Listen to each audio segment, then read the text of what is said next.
In a shocking development that has left the Mamelodi community shaken, a 38-year-old man identified as Tebogo Mnisi has appeared before the Mamelodi magistrates' court this morning, facing serious charges in connection with the brutal murders of two young women.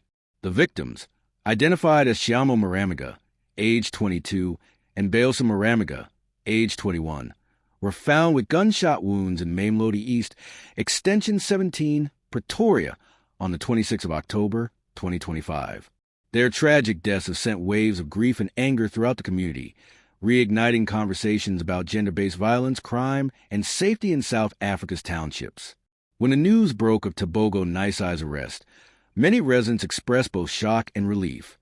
Shock, because the man accused was reportedly known around the community, and relief because the police acted swiftly to apprehend a suspect before he could potentially flee. According to early reports, Mnisi was arrested in Mamelodi after investigators connected him to the murders through witness statements and other forms of evidence still to be presented in court. This case has once again highlighted the dark reality of violent crimes targeting women, which continue to haunt communities across the country. To understand the weight of this incident, it is important to look at the wider context of Mamelodi and its ongoing struggles with violence and safety. Mamelodi, one of Pretoria's largest townships, has long been known for both its vibrant culture and its deep-rooted social challenges. Over the past decade, the community has been caught in a cycle of unemployment, gang activity, and domestic violence, all of which create conditions where tragic incidents like this can unfold. Many residents, especially young women, live in constant fear because of the rising cases of abuse and killings that seem to appear in the news almost every week. The murder of Tshiamo and Baleseng Moramaga adds another painful chapter to this ongoing crisis. Neighbors and friends described the two women as cheerful and full of life. They were reportedly last seen alive near a local entertainment venue shortly before they were killed. Their disappearance and the later discovery of their bodies sparked outrage, with many community members demanding that the police act faster to catch those responsible. It did not take long before Mnisi's name surfaced, leading to his eventual arrest and court appearance. During his brief appearance in court this morning, Tebogo Mnisi stood quietly in the dock, his face expressionless as the charges were read out. He is facing 2 counts of murder, and according to sources close to the investigation, more charges could be added as the case develops. The state is expected to oppose bail, arguing that the crime was premeditated and that the accused poses a flight risk. The courtroom was packed with angry residents, family members of the victims, and gender-based violence activists who demanded justice. Many wore T-shirts bearing the images of the 2 young women, holding signs that read "Justice for Tshiamo and Baleseng." The community's outrage reflects a larger problem in South Africa: the continuous wave of violence against women. Statistics show that a woman is killed every 3 hours in the country, often by someone she knows. Cases like this one are painful reminders that despite public awareness campaigns and government promises, gender-based violence continues to rise at alarming rates. People are losing faith in the system, feeling that justice often comes too slowly or not at all. This case also raises important questions about how the police handle investigations of this nature. The fact that Mnisi was apprehended quickly shows some level of improvement in police responsiveness. However, many residents are skeptical, pointing out that countless other cases remain unsolved.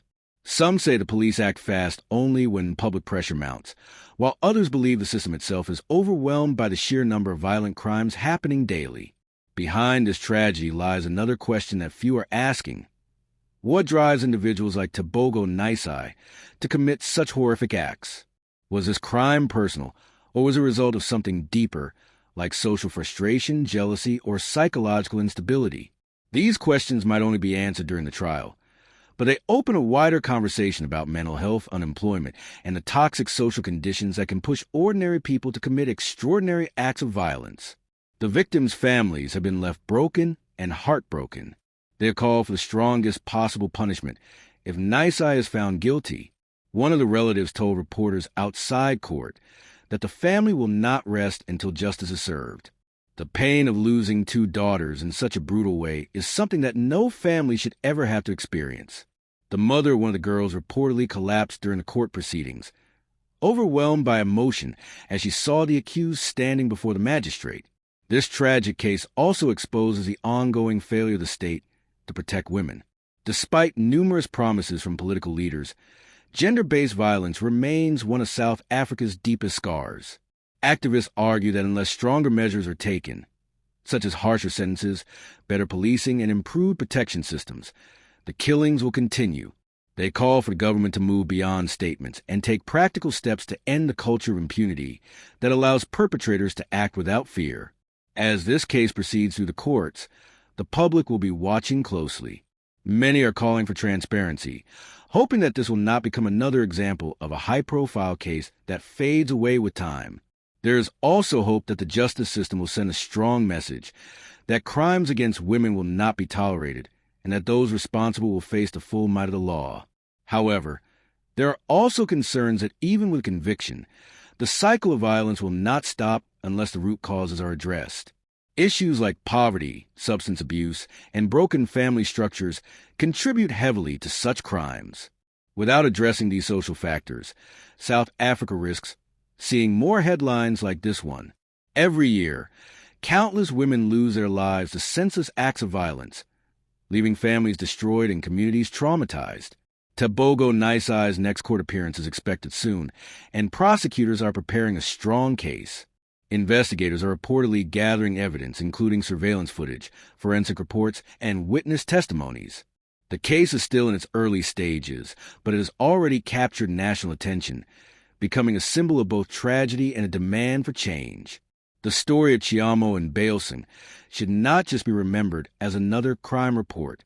It should serve as a reminder that South Africa must do more to protect its women. Every citizen has a role to play, from reporting suspicious behavior to supporting victims and speaking out against violence. Justice is not just about punishing the guilty. It's about ensuring that no other family has to endure such pain again. As we wait for the court proceedings to continue, one thing is clear. This case has touched a deep nerve across the country. People are tired, angry, and heartbroken. They want justice and they want change. The question now is whether this tragic story will finally push authorities and communities to take stronger action against gender-based violence, or whether it will become yet another statistic in South Africa's painful history. Thank you for watching. If you believe that stories like this one deserve to be told and discussed, make sure to subscribe to this channel for more detailed reports and analysis on key social and political issues in South Africa. Let us know your thoughts in the comments below. Do you think justice will truly be served in this case, or will it fade away like so many others? Share your views respectfully, and let's keep the conversation going. And don't forget to like this video if you support the fight against violence and the call for justice for victims like Tshiamo and Baleseng. Stay safe, stay informed, and thank you for watching.